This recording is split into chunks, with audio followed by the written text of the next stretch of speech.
Hi guys నమస్తే. ముందుగా అందరికీ హ్యాపీ న్యూ ఇయర్ అండి. ఈరోజు మనమైతే మన వరి చేను నూర్చడానికి అయితే వెళ్తున్నాం.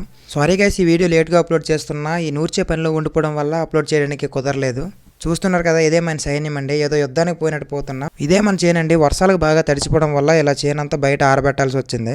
న్యూ ఇయర్ రోజు ఎవరైనా బాగా ఎంజాయ్ చేయాలనుకుంటారు. మేమైతే ఇలా పొలంలో ఎంజాయ్ చేస్తున్నామండి. ఇప్పుడు ఎందుకింత అర్జెంట్ అంటే మళ్ళీ 7వ తారీఖు నుంచి తుఫాన్ అంటున్నారండి. అందుకే ఇంత అర్జెంట్గా నూర్చాల్సి వస్తుంది. మళ్ళీ తుఫాన్ అంటే ఉన్నది కాస్త పోతుంది కదండి. అందుకే ఇంత తొందరగా నూర్చాలనుకుంటున్నాం. మీకు వీడియోలో సరిగా కనిపించట్లేదు కానీ చేను బాగా తడిచిపోయిందండి. అందుకే 3 రోజులు బయట ఆరబెట్టాం. ఇదే ఆ చేను చూడండి, బయట ఆరబెట్టిన చేను. ఇంతలో మన గ్యాంగ్ కూడా వచ్చేసారు. ట్రాక్టర్కి ఏదో రిపేర్ ఉండడం వల్ల అరగంట ఆలస్యంగా వస్తుందని చెప్పారు. ఇంతలో మా వాళ్ళైతే తండాకి పబ్జీ ఆడుకుంటున్నారు. డిస్ప్లే కనిపించట్లేదని పైన ఇలా చూడండి కవర్ చేసుకుని మరీ ఆడేస్తున్నారు గేమ్. మన వాళ్ళు పంట పొలంలో కూడా పబ్జీని అయితే వదలట్లేదు. అలా ఉంటది మరి మన గ్యాంగ్తో. అరగంట కాస్త గంట అయిందండి, ఇంకా ట్రాక్టర్ రాలేదు. ఈ లోపు మా వాళ్ళు అయితే ఇన్స్టాగ్రామ్ లో ట్రెండ్ అవుతున్న కోయి కోయి సాంగ్ గురించి మాట్లాడుకున్నారు. నెక్స్ట్ ట్రాక్టర్ వచ్చిందా లేదనేది నెక్స్ట్ వీడియోలో పెడతాను. ఈ వీడియో నచ్చితే లైక్ చేయండి, ఇంకా మన ఛానల్ సబ్స్క్రైబ్ చేసుకోండి. Thanks for your watching.